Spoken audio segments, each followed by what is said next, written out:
बिस्मिल्लाहिर्रहमानिर्रहीम। Respectable dear viewers, अस्सलाम वालेकुम। आज एक यूनिक टॉपिक के साथ हाजिर है और आज का टॉपिक बहुत ही इम्पोर्टेंट है और आज का topic biography and works of Thomas Gray है। और इस काम के लिए और इस प्रेजेंटेशन के लिए मैंने बहुत ही रिसर्च की हुई है। बहुत ही ज़बरदस्त लेक्चर है, तो जिसने भी हमारे चैनल को सब्सक्राइब नहीं किया वो सब्सक्राइब कर ले।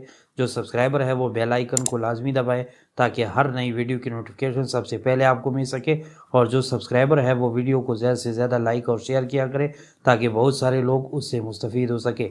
अब आज के टॉपिक की जानिब जाते हैं। आज का टॉपिक बेसिकली थॉमस ग्रे की बायोग्राफी और उसके वर्क्स के बारे में और उसकी पूरी डिटेल आप लोग के सामने रखेंगे और उसके ऐसे फैक्ट्स आपको बताएंगे कि आप लोगों के बहुत सारे MCQ जो है कमीशन एग्ज़ाम के यानी वो सॉल्व हो जाएंगे और एट द एंड उसकी ऐसी कंक्लूजन दूंगा कि आप हैरान रह जाएंगे। तो इंट्रोडक्शन की जानिब जाते हैं। थॉमस ग्रे जो था वो कब पैदा हुआ था? 1716 में पैदा हुआ था और 1771 में उसकी डेथ हुई थी। और ये बाई कास्ट क्या था? ये इंग्लिश था और बाई प्रोफेशन ये क्या था? ये पोएट था और क्लासिकल स्कॉलर भी था और साथ साथ प्रोफेसर भी था। इन तीन उसके प्रोफेशन थे, एक तो प्रोफेसर, एक क्लासिकल स्कॉलर और एक जो है इंग्लिश पोएट था। ये थ्री उसके बेसिक प्रोफेशन थे और बाई कास्ट ही वाज इंग्लिश पर्सन।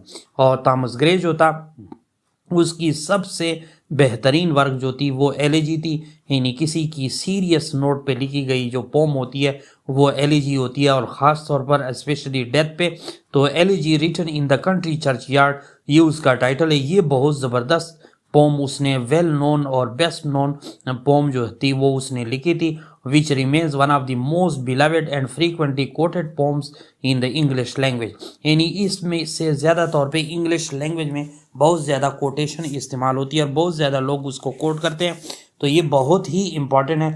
तो थॉमस ग्रे के बारे में यानी उसकी बायोग्राफी और वर्क्स पर जाने से पहले उसके बारे में चंद ऐसे सवालात जो आप लोगों के जो है यानी अक्सर लोग आपसे पूछते हैं और ख़ासकर कमीशन के एग्ज़ाम में, यानी facts about Thomas Gray 2 number पे है, आप लोग उसको स्क्रीन पे दिखाया जा रहा है। यानी इस Thomas Gray a romantic poet, यानी क्या थॉमस ग्रे जो था वो रोमांटिक पोएट था? तो इसका जवाब जो है यानी बहुत ही शॉर्ट अल्फाज में मैं देता हूँ, yes he is romantic in stance. यानी स्टांस के लिहाज से यानी उसका जो एटीट्यूड था, उसका तरीक़ाकार था, उसकी जो प्रीचिंग थी या उसकी जो टीचिंग थी वो इमोशन बेस्ड थी, इसी वजह से उसको स्टांस बेस्ड रोमांटिक पोएट भी कहा जाता है। बहरहाल थॉमस ग्रे जो है वो कहते हैं another four runner of the romantic movement in the British literature. British literature में एक फोर रनर यानी पहले गुजर चुका है और he acted as a bridge between new classical and romantic, और उसने एक ब्रिज का रोल भी न्यू क्लासिकल और रोमांटिक यानी सेंसिबिलिटी मूवमेंट के दौरान यानी उसने जो रोल प्ले किया है। लेकिन उसकी एम्फेसाइज जो है, उसका जोर जो है अपने वर्क में वो इमोशन पे है, पैशन पे है और इंट्यूशन पे है, न कि जो है आइडियाज़ और थॉट या रीज़न पे नहीं है। इसी वजह से हम उसको रोमांटिक स्टांस पोएट भी कह सकते हैं। इसी तरह यानी रोमांटिक पॉइंट होने के नाते तो उसने फिर किस चीज़ पे ज़्यादा तौर पर जोर दिया, यानी what did Thomas Gray emphasise, किस चीज़ पे वो ज़्यादा जोर देता है? Thomas Gray was a poet during the sensibility movement which meant he strive to evoke emotion in his reader rather than teach them how to think. यानी इसकी बजाय कि लोगों को सोचने पे मजबूर किया या सोचने की तरफ जो है उसको कायल या टीच किया जाए, यानी उसने सिर्फ और सिर्फ लोगों के अंदर इवोकिंग की है of emotion in the reader. यानी ये मतलब ये देता है कि वो स्टांस के लिहाज से रोमांटिक था।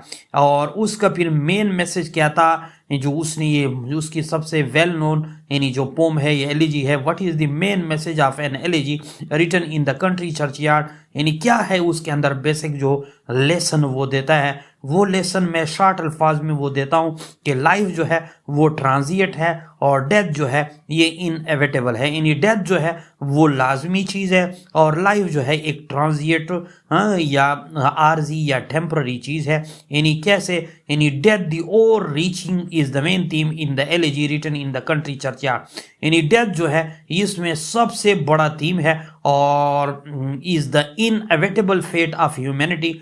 यानी वो कहता है कि ये इंसानियत का या इंसानी फेट का यानी एक लाजमी पार्ट है। यानी कुल्लु नफ्सिन जायकातुल मौत, हर बंदे ने इस यानी मौत का जायका चखना है। और ये कहता है कि ये वेल्थ, पावर और पार या स्टेटस से यानी क्या चीज़ ज़रूरी है, यानी सबसे ज़रूरी पार्ट इंसानी ज़िंदगी का वो डेथ है। हर बंदे ने जो है चखना होगा, यानी वेल्थ, पार और स्टेटस से भी, यानी इंसानी ह्यूमैनिटी का, इंसानियत के फेट का सबसे ज़रूरी यानी क्या कहते हैं इनएविटेबल पार्ट जो है, यानी इंग्रेडिएंट जो है फेट का, वो क्या है, वो डेथ है। तो नीचे जो है बायोग्राफी में आप लोग चेक कर सकते हैं उसकी अर्ली लाइफ देखे। थॉमस ग्रे जो था वो was born on December 26, 1716 in London में पैदा हुआ था। और किस family, to a family of modest mean, यानी बड़े मुतवस्सित तबके या ऐसा कह ले यानी गुजर बसर करने वाले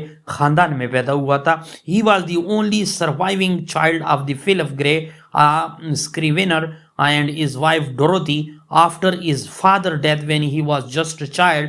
In Gray जो था life was marked by period of isolation and melancholy which would influence his later works.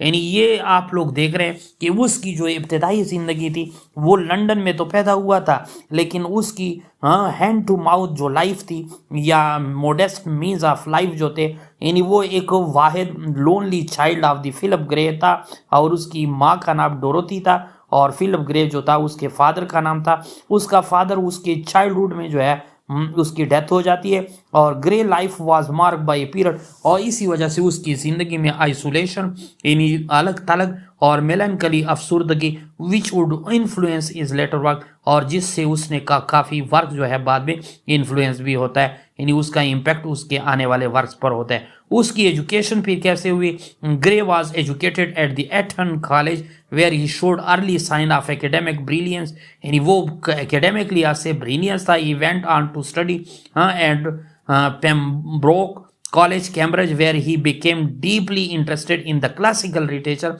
and developed a love for Latin and Greek। और इसी वजह से उसको क्लासिकल स्कॉलर भी कहा जाता है, क्योंकि उस ज़माने में यानी जितने भी काबिल फ़तीन लोग, गॉड गिफ्टेड लोग होते थे, उन्हें लेटिन और ग्रीक पढ़ाया जाता था।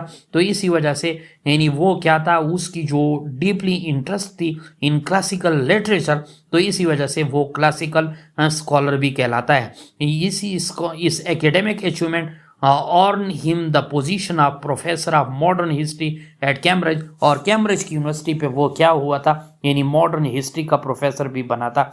इसके अलावा यानी उसने कई ट्रेवल्स भी किए थे। यानी between 1739 and 1741 Gray travelled extensively across the Europe के मुख्तलिफ इलाकों में, ख़ास तौर पे France, Italy and the Netherlands. This travel particularly his time in Italy influence his work and broaden his intellectual horizon. यानी उसने उसकी इंटेलेक्चुअल को यानी उसके इंटेलेक्चुअल डेप्थ को जो था यानी काफ़ी जो है यानी वो वसी किया, और काफ़ी जो है वो उस ट्रेवल का इन्फ्लुएंस रहा उस पर। उसकी पर्सनल लाइफ जो थी यानी इस एकेडमिक सक्सेस के बावजूद भी, और एक शोहरत याफ्ता शायर के नाते ग्रे यानी lived reclusive life. He was deeply introverted, यानी बड़ा तन्हाई पसंद था और प्रेफरिंग सॉलिटरी परसूट और social engagement. He never married and a few close relationship, though he was close to some figure including his friend and fellow poet Horace Walpole जो उसका fellow poet था उसके भी काफ़ी करीब था। यानी बिल्कुल तन्हाई पसंद, अलहदगी पसंद, और ये सोशल एंगेजमेंट को पसंद नहीं करता था। और एक पोएट होने के नाते वो अलग थलग ज़िंदगी गुजारता था। उसने कभी भी यानी शादी जो है वगैरह नहीं की थी। क्लोज फ्रेंड उसके थे। डेथ भी उसकी इस तरह हुई थी। Thomas Gray died on July 30, 1779 in the Cambridge at the age of यानी 54। ऑल्दो ही अचीव्ड रिकग्निशन, उसकी जो रिकग्निशन थी या पहचान थी वो वाजे थी उसकी लाइफ टाइम के दौरान। ही remained somewhat of a solitary figure and didn't publish a large body of work, लेकिन उसका काम इतना बड़ा नहीं है। इसके अलावा उसके वर्क्स को देख के सबसे मशहूर जो है वो क्या है, elegy written in the country churchyard, ये 1751 में जो है पब्लिश हुआ था और ये सबसे रिफ्लेक्शन ऑफ डेथ मेमोरी पे है और ट्रांजिएंट नेचर ऑफ लाइफ को जो है उसने उसमें कॉपी किया है। और इसके अलावा ये आयम्बिक पेंटामीटर के अंदर लिखा गया है, रेगुलर राइम स्कीम भी है और ये ऑर्डिनरी पीपल के लाइफ पे यानी उन पे जो है काफ़ी मेडिटेशन सोच करता है, जो देहातों के यानी ग्रेवयार्ड में बड़े बड़े लोग दफन होते हैं। The poem is a famous for its meditative and reflective tone as well as themes of death, of security and the universality of the human experience. इसके अलावा उसके और वर्क जो है ओड भी लिखा हुआ है on a distant prospect of Eton college, और नीचे आप लोग खुद भी देख सकते हैं ये भी उसकी यानी एक nostalgia for his youth and the passage of time के लिए। और इसके अलावा द प्रोग्रेस ऑफ पोएजी कहते हैं पोइट्री को, इस वर्क को भी उसने 3 पार्ट्स के अंदर लिखा है और काफ़ी नीचे आप लोग पढ़ सकते हैं। इसके अलावा उसका ode on the death of favourite cat यानी उस पे भी उसने लिखा है। इसी तरह नेक्स्ट जो 5 नंबर पे है द बर्ड 1755 में, यानी ये पोम जो था ग्रे मोर एम्बिशियस वर्क था और ये लेजेंडरी फिगर के बारे में था जिसका नाम वेल्श बर्ड था, who foretell the fall of the British monarchy, जो उसने मोनर्की की या बरतानिया के मोनर्की की यानी क्या किया था, फोरटेल यानी पहले से पेशन गोई की थी। इसके अलावा उसके अदर वर्क्स में यानी कई स्मॉलर पोएम और ओड्स भी शामिल है। उसकी लेगेसी को अगर आप लोग देख लें, थॉमस ग्रे यानी क्या है, is consider a central figure in the early romantic movement. Early romantic movement में यानी फादर ऑफ रोमांटिक पोइट्री जो है वो कौन है, विलियम वर्ड्सवर्थ, और अर्ली रोमांटिक फिगर्स में यानी थॉमस ग्रे को भी शुमार किया जाता है। दो style is influenced by the Augustan as,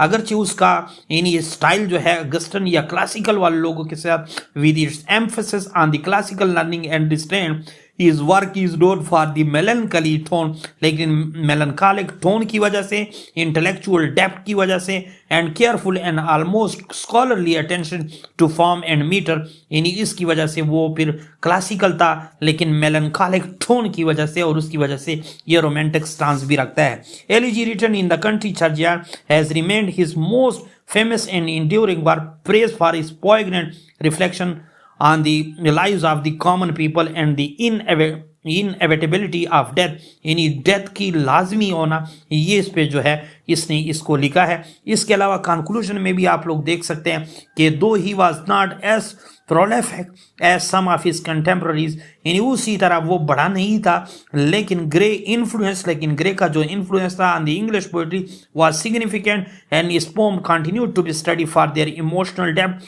lyrical beauty and philosophical insight के लिए आज भी लोग उसका मुताला करते हैं। तो ग्रे जो था वो रोमांटिक इंस्टास था और बाकी जो एकेडेमिया और दूसरे लिहाज से he was classic in nature, और इसी वजह से बहुत सारे लोग उसको बहुत पसंद करते हैं। नीचे जो है professor Syed Ishfaq Ahmad Shah hybrid English learning app पर आप लोग हमारे चैनल को सब्सक्राइब भी कर सकते हैं और हमारे फेसबुक पेज को लाइक एंड फॉलो भी कर सकते हैं। Thanks for watching.